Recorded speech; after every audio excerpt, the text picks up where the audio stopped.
हमारी सेना के बेशुमार फौजी पाकिस्तान के कैदी बन गए थे और ये भी हम सब जानते हैं कि पाकिस्तान का अगर कोई फौजी हमने कैद किया भी है तो उसने तशद्दुद के बावजूद अपनी जबान नहीं खोली। फिर उस कैदी ने कैप्टन सानियाल को रानी तोपों के बारे में सब कुछ बता दिया। पंकज बाबू ने मुस्कुराते हुए कहा, नहीं नहीं, ये बात नहीं महाराज, पाकिस्तानी फौज के इस कैदी ने रानी तोपों की जंगी पोजीशनों के बारे में कुछ बताया था। बात यह है कि ये पाकिस्तानी फौजी जो पाकिस्तानी तोपखाने का गनर था अब भी भारतीय फौज की कैद में है और चंद्रनगर में ही है। उससे पूछगिछ हो रही है। कैप्टन सानियाल कह रहा था कि हम इस कैदी से रानी तोपों के बारे में सब कुछ मालूम कर लेंगे। ये मेरे लिए बड़ी अहम खबर थी। मैंने पंकज बाबू को मजीद कुरेदना चाहा। मैंने पूछा, क्या चंद्रनगर में कोई फौजी छावनी है? वो बोला, फौजी छावनी नहीं है महाराज, वहाँ इंडियन आर्मी की एक आर्टिलरी रेजिमेंट का हेडक्वार्टर है। मेरा भांजा कैप्टन सानियाल चूंकि आर्टिलरी रेजिमेंट के कमांडिंग ऑफिसर का एडीसी है, इसीलिए उसे पाकिस्तानी फौज की आर्टिलरी रेजिमेंट के कैदी से इंटरोगेशन के लिए चंद्रनगर भेजा गया है ताकि वो उससे पूरी इंफॉर्मेशन लेकर उसकी फुल रिपोर्ट तैयार करके कमांडिंग ऑफिसर को पेश करें। मैं खुदा की कुदरत पर हैरान हो रहा था कि किस तरह पाक फौज के एक जख्मी जंगी कैदी के बारे में मुझे फुल रिपोर्ट पूरी तफसील के साथ मिल रही थी। अगर मेरी मुलाकात पंकज बाबू से ना होती और मैं उसी रात कश्मीरी मुसलमानों के कातिल को जहन्नम वासिल करने के बाद पंकज बाबू के घर न जाता तो मुझे कभी इल्म न हो सकता था कि पाक फौज का एक जख्मी फौजी इस वक्त कलकत्ता के करीब एक शहर चंद्रनगर में कैद है और भारतीय फौज के जुल्म सितम का निशाना बना हुआ है। मैंने उसी वक्त फैसला कर लिया कि मेरा अगला कमांडो मिशन पाक फौज के इस गयूर जवान को इंडियन आर्मी के टॉर्चर सेल में से निकाल कर पाकिस्तान पहुंचाना होगा। इस मिशन की कामयाबी के लिए चंद्रनगर में कैप्टन सानियाल से मुलाकात और उसका एतमाद हासिल करना जरूरी था और ये सब कुदरत ने पंकज बाबू की फैमिली से मेरे ताल्लुकात की शक्ल में पैदा कर दिया था। मैंने जानबूझकर गुफ्तगू का मौजू बदल दिया और ओमा कुमारी की बीमारी के बारे में बातें शुरू कर दी। मैंने उन लोगों को बताया कि उनकी बेटी को बीमारी से हमेशा के लिए निजात मिल गई है। इस तरह मैं उनके दिल में अपनी अकीदत को मजीद उभारना चाहता था। फिर मैं चंद्रनगर की बातें करने लगा। मैंने कहा, मेरा इरादा अभी वापस पंजाब जाने का नहीं है। सोचता हूँ कि कुछ रोज चंद्रनगर में क़याम करूँ और उस शहर को देखूं जो आज़ादी मिलने तक फ्रांस के कब्जे में था। पंकज बाबू ने फौरन कहा, यह तो बड़ी अच्छी बात है महाराज, आप चंद्रनगर की सैर जरूर करें। आजकल अपना भांजा कैप्टन सानियाल वहीं है, मैं उसे फोन कर दूंगा। आप जितने दिन चाहें उसके पास जाकर ठहरें, वो खुद आपको चंद्रनगर की सैर करवाएगा। मैं यही चाहता था। मैंने कहा, आप सानियाल बाबू को फोन करके मेरे बारे में बता दें। मैं सोचता हूँ कि आज रात को ही चंद्रनगर चला जाऊं क्योंकि फिर मुझे पंजाब वापस भी जाना है। मैं उसे अभी फोन किए देता हूँ। ये कहकर पंकज बाबू ने अपनी बेटी को इशारा किया। उसने कार्नस पर रखा हुआ टेलीफोन लाकर पंकज बाबू के सामने मेज पर रख दिया। पंकज बाबू नंबर डायल करने लगा। थोड़ी देर बाद उसे चंद्रनगर का मिलिट्री एक्सचेंज मिल गया और कैप्टन सानियाल से भी राब्ता कायम हो गया। पंकज बाबू ने कैप्टन सानियाल के आगे ऐसे अकीदत भरे अल्फाज में मेरा गायबाना तारुफ करवाया जैसे मैंने उसके उजड़े हुए घर को फिर से आबाद कर दिया है। यह तारुफ मेरे हक में बड़ा मुफीद था। पंकज बाबू ने फोन पर कैप्टन सानियाल से भी बात करवा दी। वो बड़ी अकीदत और आजिज़ी के साथ बोला, महाराज आप जिस वक्त चाहें आ जाएं, मुझे बड़ी खुशी होगी। जब ये सारा मामला तय हो गया तो मुझे अब ये मालूम करना था कि इस इलाके में पुलिस की नाकाबंदी और चेकिंग की क्या पोजीशन है, क्योंकि अब मुझे वापस भी जाना था। मैंने बड़े तरीके से मालूम किया कि पुलिस इलाके में जरूर मौजूद है मगर चेकिंग नहीं हो रही। मैं सोचने लगा कि क्या दिन की रोशनी में मेरा बाहर निकलना और अपने जासूस शाहदीन की कमीनगाह तक जाना मुनासिब रहेगा या नहीं। आखिर मैंने फैसला कर लिया कि दिन यहीं गुजारा जाए और जब रात का अंधेरा छाने लगे तो उस वक्त बाहर निकला जाए। मैंने ओमा कुमारी को मुखातिब करते हुए कहा, ओमा जी, हम आज तुम्हारे हाथ की पकी हुई भुजिया खाएंगे। ओमा कुमारी बोली, महाराज जी मेरे धनबाग हैं। सारे घर वाले मेरे इस फैसले पर बेहद खुश हुए कि मैं सारा दिन उनके पास गुजारूंगा। ओमा कुमारी ने बड़ी अकीदत के साथ मुख्तलिफ सब्जियों की भुजिया बनाई। दोपहर को खाना खाने के बाद मैं आराम करने के लिए लेट गया। सारी रात का जागा था। लेटते ही नींद आ गई। आंख उस वक्त खुली जब सूरज गुरूब हो रहा था। मैंने जल्दी से उठकर दीवार पर लगे क्लॉक को देखा, फिर कमरे का जायजा लिया। मैं पंकज बाबू के घर पर ही था। असल में कमांडो अपने मिशन के दौरान कभी गाफिल नहीं हो सकता। एक लम्हे की गफलत उसके मिशन को ही नहीं बल्कि उसकी जिंदगी को भी खत्म कर सकती है और मैं अपनी कमीनगाह में भी नहीं था। कलकत्ते के हिंदू बंगाली घर में था। बाहर पुलिस तलाश में थी। कुछ भी हो सकता था मगर मैं गाफिल होकर सो गया था। जब मैंने देखा कि मैं जिस घर में सोया हुआ था उसी घर में हूँ तो खुदा का शुक्र अदा किया। ओमा कुमारी मेरे लिए चाय लेकर आ गई। जब शाम हो गई तो मैंने एक बार फिर चंद्रनगर में कैप्टन सानियाल का पूरा एड्रेस पंकज बाबू से पूछकर कागज पर नोट किया और उनसे इजाजत लेकर घर से बाहर निकल गया। सड़क पर रात का अंधेरा हो रहा था। मैं खामोशी से सर झुकाए लेकिन बड़ी अय्यारी से माहौल का जायजा लेता सड़क पर से गुजरने लगा। बड़ी सड़क पर आते ही मुझे एक मोटर रिक्शा मिल गया। मैं उसमें बैठा और होड़ा पुल की तरफ रवाना हो गया। मैंने देख लिया था और इत्मीनान कर लिया था कि मेरे पीछे कोई पुलिस वाला नहीं लगा था। दरिया पार जाते ही मैंने रिक्शा छोड़ दिया। खेतों और उजाड़ जगहों से होता हुआ मैं शाहदीन की खुफिया कमीनगाह, जिसका वो गोदाम कहता था, वहां पहुंच गया। मैंने उसे पंकज बाबू के घर से ही खुफिया कोड में फोन पर बता दिया था।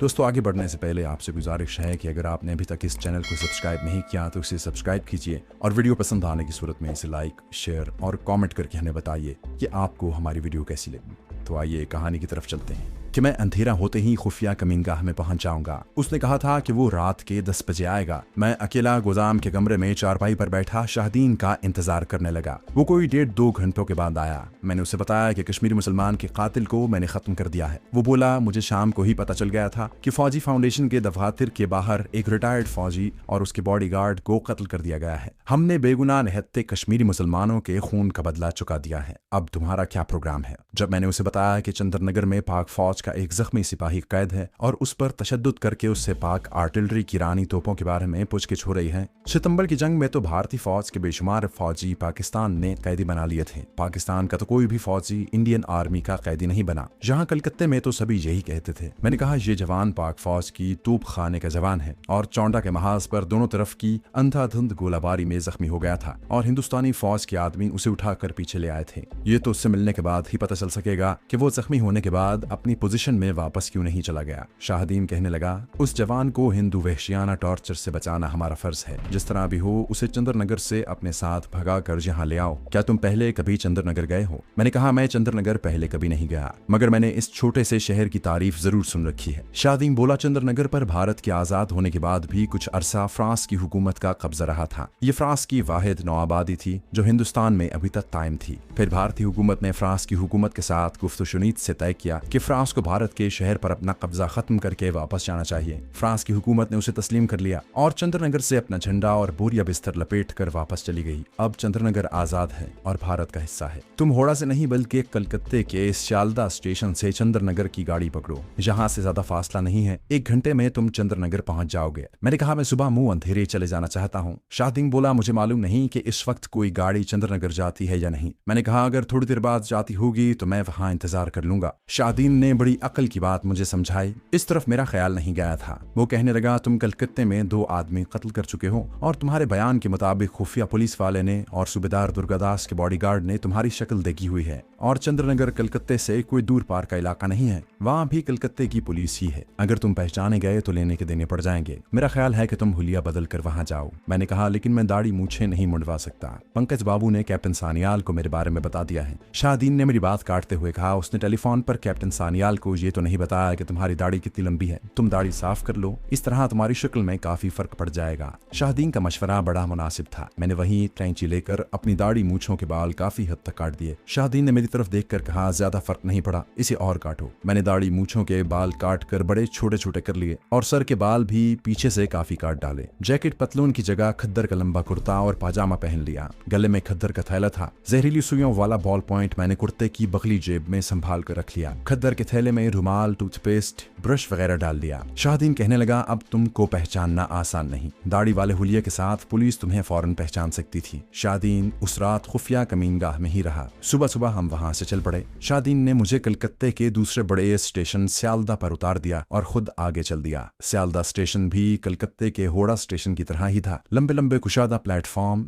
ऊंची आहनी छत, हर प्लेटफॉर्म पर गोल बड़ी घड़ी लगी थी। 1-2 गाड़ियां खड़ी थीं। अगरचे अभी सुबह नहीं हुई थी मगर स्टेशन पर काफी मुसाफिर नजर आ रहे थे। मालूम हुआ कि चंद्रनगर गाड़ी रात 7 बजे जाती है। ये वक्त मैंने प्लेटफॉर्म पर ही गुजार दिया। मेरा हुलिया बदल चुका था, इसलिए मुझे पुलिस की नजरों में आने की बहुत ज्यादा फिक्र नहीं थी। इसके बावजूद मैं गाफिल नहीं था। अंग्रेजी का एक अखबार मैंने खरीद लिया था और प्लेटफॉर्म पर बैठकर उसको पढ़ने में मसरूफ था और 10-10 सेकंड बाद नजरें घुमाकर इर्द गिर्द का जायजा ले रहा था। 9 बजे गाड़ी चली। उसमें 1 घंटे से पहले ही मुझे चंद्रनगर पहुंचा दिया। मैं स्टेशन से बाहर निकला तो मुझे अंग्रेजी तर्ज के कॉटेज नुमा मकान और फुटपाथ पर छतों वाली दुकानें नजर पड़ी। कई दुकानों के बाहर अभी तक हिंदी बंगला के साथ फ्रांसीसी में लिखे हुए बोर्ड भी लगे थे। शहर पर फ्रांसीसी तहजीब व तमद्दुन का गहरा असर नजर आ रहा था। पंकज बाबू ने मुझे कैप्टन सानियाल का जो एड्रेस दिया था वो कागज पर लिखा था और मेरे हाथ में था। मैंने एक टैक्सी वाले को एड्रेस दिखाकर कहा, तुम अंग्रेजी पढ़ लेते हो। मालूम हुआ कि टैक्सी ड्राइवर सिर्फ अंग्रेजी ही नहीं फ्रांसीसी जबान भी पढ़ सकता था। मैं टैक्सी में बैठ गया। टैक्सी बताए हुए एड्रेस के मुताबिक एक तरफ चल पड़ी। बाजारों में पेरिस की तर्ज की छोटी छोटी पीले रंग की टैक्सियां अभी तक नजर आ रही थीं। ड्राइवर भी वर्दी पोश थे। रास्ते में 2-3 वाइन की दुकानें गुजरी। शराब की दुकानें तो भारत के हर शहर में थी, मगर खास तौर पर वाइन की दुकानें मैंने चंद्रनगर में ही देखी। इसकी वजह भी फ्रांसीसी तहजीब व तमद्दुन का असर था। फ्रांस में यूरोप के दूसरे ममालिक की तरह तकरीबात में वाइन को बड़ी अहमियत दी जाती है। मेरे पास कैप्टन सान्याल के मकान का एड्रेस था। मेरा ख्याल था कि वो अपने यूनिट में जा चुका होगा, मगर वो मुझे घर पर ही मिल गया। नौजवान दुबला पतला स्मार्ट किस्म का बंगाली नौजवान था। वर्दी पहनकर घर से निकलने ही वाला था। उसका मकान दरिया के किनारे एक मुख्तसर सा खूबसूरत कॉटेज था। आगे पीछे बागीचा था जिसमें हर तरह के पेड़ पौधे लगे हुए थे। बरामदे में भी फूलदार गमले लटक रहे थे। मैंने अपना तारुफ कराया तो उसने झुककर मेरे पांव छुए और हाथ बांध कर बोला, महाराज आपके आने से मेरे भाग जाग उठे हैं। इस घर को अपना ही घर समझे। मैं अभी ऑफिस जा रहा हूँ, मगर जल्दी आ जाऊंगा। नौकर वगैरह यहाँ आपकी सेवा के लिए मौजूद हैं। जिस चीज की जरूरत हो उन्हें ऑर्डर कर दीजिए। इसकी मिलिट्री स्टाफ कार बाहर खड़ी थी। अर्दली अभी अटेंशन खड़ा था। मैंने कहा, शुक्रिया कैप्टन साहब। कैप्टन सान्याल मेरे पांव छू कर चला गया। मैंने ड्राइंग रूम के बाथरूम में सबसे पहले अपना हुलिया देखा। कल जो मेरा हुलिया था उसके मुकाबले में मैं काफी बदला हुआ नजर आ रहा था। मेरी कुछ तसल्ली हो गई। एक नजर देखने से मैं आसानी से पहचाना नहीं जा सकता था। मैंने बालों में कंघी फेरी और ड्राइंग रूम में आकर बैठ गया। बंगाली नौकर ने आकर चाय कॉफी का पूछा। मेरे कॉफी मंगवा ली और ड्राइंग रूम की खिड़की के सामने सोफे पर बैठकर कॉफी पीने और सोचने लगा कि पाक फौज का कैदी यहाँ किस जगह पर हो सकता है। इतने में टेलीफोन की घंटी बजी। टेलीफोन मेरे पास ही थपाई पर पड़ा था। मैंने उठा लिया। दूसरी तरफ से किसी लड़की की शीरीं आवाज सुनाई दी। उसने पूछा, कैप्टन साहब हैं? ये जुमला उसने बंगला जबान में पूछा था। इतनी बंगला मैं समझ लेता था। मैंने अंग्रेजी में कहा, वो अभी ऑफिस गए हैं। लड़की को मेरी आवाज अजनबी लगी और अंग्रेजी ने भी उस पर असर डाल दिया। बड़े मोहतात लहजे में अंग्रेजी में ही उसने पूछा कि मैं कौन हूँ। मैंने जवाब दिया कि मैं उनका एक दोस्त हूँ। लड़की ने शुक्रिया कहा और टेलीफोन बंद कर दिया। ड्राइंग रूम में एक जगह दीवार पर महात्मा गांधी और पंडित नेहरू की तस्वीरें थीं। मैं टहलते टहलते कैप्टन के बेडरूम में चला गया। बड़ा ऐशो इशरत वाला बेडरूम था। डबल बेड बिछा था। हालांकि पंकज बाबू की जबानी मुझे मालूम हुआ था कि कैप्टन सान्याल की अभी शादी नहीं हुई। दीवार पर आमने सामने मीम उरिया औरतों की पेंट की हुई तस्वीरें सजी हुई थीं। मैं वापस आकर ड्राइंग रूम में बैठ गया और वहां पड़े हुए अखबार देखने लगा। अंग्रेजी के एक अखबार के आखिरी सफे पर मिलिट्री फाउंडेशन के बाहर सूबेदार दुर्गादास और उसके गार्ड की खबर छपी हुई थी। किसी की तस्वीर साथ नहीं थी। मैंने इस खबर को गौर से पढ़ा। खबर में यही लिखा था कि फौज के रिटायर्ड सूबेदार दुर्गादास को कश्मीरी कमांडो ने हलाक कर दिया है। अभी तक कश्मीरी हुर्रियत परस्तों ने इस कत्ल की जिम्मेदारी कबूल नहीं की। पुलिस और मिलिट्री पुलिस सरगर्मी से कातिल को तलाश कर रही है। ये उसी रोज का अखबार था। दूसरे अखबार बंगला जबान के थे। जाहिर था कि उनमें ये खबर जरूर छपी होगी। 11 बजे के बाद कैप्टन सान्याल आ गया। आते ही हाथ जोड़कर बोला, महाराज कोई तकलीफ तो नहीं हुई?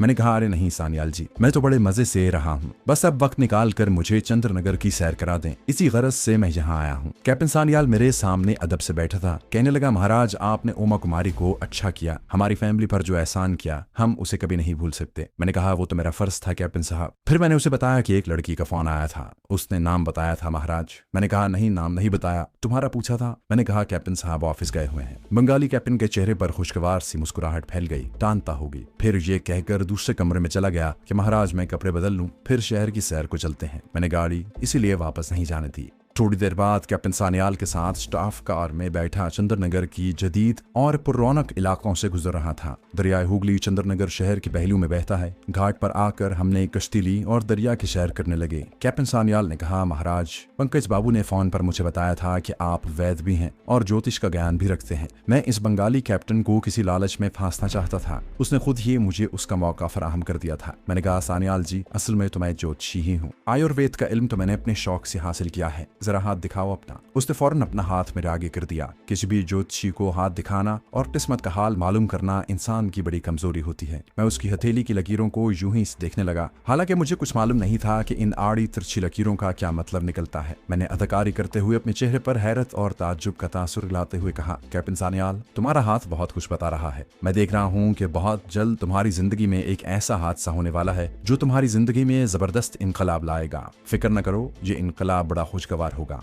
अच्छा महाराज, बंगाली कैप्टन बहुत खुश हुआ। महाराज, ये हादसा कब होगा? मैंने उसकी हथेली को इधर उधर से दबाते हुए कहा, मगर तुम्हारी राह में एक बहुत बड़ी रुकावट है। जब तक ये रुकावट दूर नहीं हो जाती तुम जिंदगी की बुलंदियों तक नहीं पहुंच सकते। बंगाली कैप्टन फिक्रमंद हो गया। बोला, महाराज, ये रुकावट कैसे दूर होगी? मैंने उसकी हथेली को बंद करते हुए कहा, इसकी तुम चिंता न करो, ये रुकावट हम दूर कर देंगे, मगर अभी नहीं। आज चंद्रमा की कितनी तारीख है? उसने कुछ सोचकर कहा, शायद 6 तारीख है। मैंने कहा, हमारे गुरुजी ने हमें ताकीद की हुई है कि चंद्रमा की 15 तारीख तक ऐसा जायचा नहीं बनाना चाहिए जैसा जायचा तुम्हारा बनेगा। कैप्टन सान्याल ने आजिज़ी से कहा, महाराज प्लीज आप इतने दिन मेरे पास ही ठहरें। मैंने मुस्कुराते हुए कहा, फिक्र न करो, जब तक हम तुम्हारा जायचा बनाकर तुम्हारी जन्म रेखा के आगे आई हुई खतरनाक रुकावट को दूर नहीं कर देंगे, वापस नहीं जाएंगे। कैप्टन सान्याल ने हाथ जोड़ दिए। महाराज, आपकी ये मुझ पर बड़ी कृपा होगी। जिस तरह आपने उमा कुमारी की बीमारी खत्म कर दी है, उसी तरह मेरी तरक्की की राह में जो रुकावट है उसे भी हमेशा के लिए दूर कर दीजिए। मैंने कहा, तुम फिक्र न करो, भगवान ने चाहा तो बिल्कुल ऐसा ही होगा।